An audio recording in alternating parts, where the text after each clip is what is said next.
I'm Frank Proto, professional chef and culinary instructor, and today I'm going to show you how to make scrambled eggs Frank style. We're talking glistening, silky, creamy scrambled eggs, not the dry, burnt kind. This is Scrambled Eggs 101.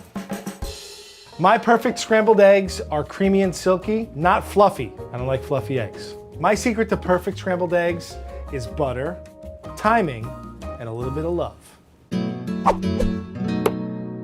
I like to take my eggs out of the fridge about 15 to 20 minutes before I cook them. Not only do they whisk better together, they also cook a little quicker. I have 3 eggs in the bowl. I'm gonna whisk my eggs with a fork. It won't incorporate too much air into the eggs. This way they'll stay nice and silky and not fluffy. I like to beat my eggs until they're just combined and then I stop. No extra air in there. Yeah, and that's it. My eggs are mixed really nice. Scrambled eggs can take under a minute to cook, so it's really important to have everything you need laid out in front of you. I have my butter, I have my seasoning, I have a towel in case I burn my hands, and I have my eggs ready to go. So I'm gonna preheat my pan, and I'm using a non-stick pan. But believe it or not, if you don't preheat this, the eggs tend to stick. I like to preheat my pan, get some oil or fat in there, and then cook my eggs. So my pan is nice and hot.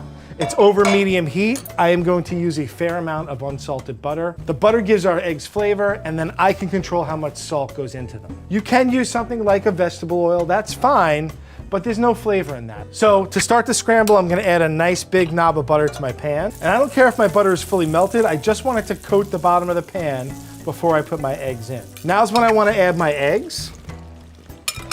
And I'm gonna add a little bit of salt now. I like to add my salt while my eggs are still liquid. This way the salt melts into the eggs. And at this point, I'm just gonna bring them into the center and just kind of like move them around. You have a few choices at this point. You can have big silky curds or small curds. It's totally up to you, but I like my curds to be a little on the larger side.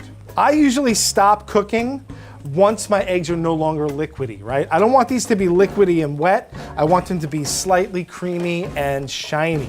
Eggs do carry over cook, so at this point, I want to take them out of the pan. They're done. They're done. Let's get them on a plate. And at this point, people might disagree with me, but I like to add a little bit of black pepper. Just a little, just for flavor. You don't have to go too crazy.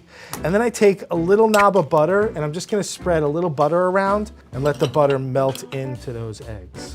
That melted butter is gonna make these scrambled eggs even richer than they already are, and it tastes great. And this to me is the perfect plate of scrambled eggs. Delicious scrambled eggs sounds like something that's super easy, but it can go horribly wrong. In contrast to the eggs that are overcooked, look at it, come on, there's no choice. Look at my eggs, shiny, silky, delicious. Look at these, dry and sad. Creamy, delicious eggs, dry, bouncy, little rubber balls on a plate. All right, it is time to taste. Let me get a little piece of egg here.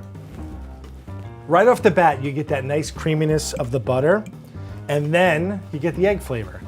4 different ingredients to make scrambled eggs, and a little bit of technique makes them extra decadent. Fluffy scrambled eggs are overrated. Try my buttery scrambled eggs, and you'll never go back to fluffy eggs again.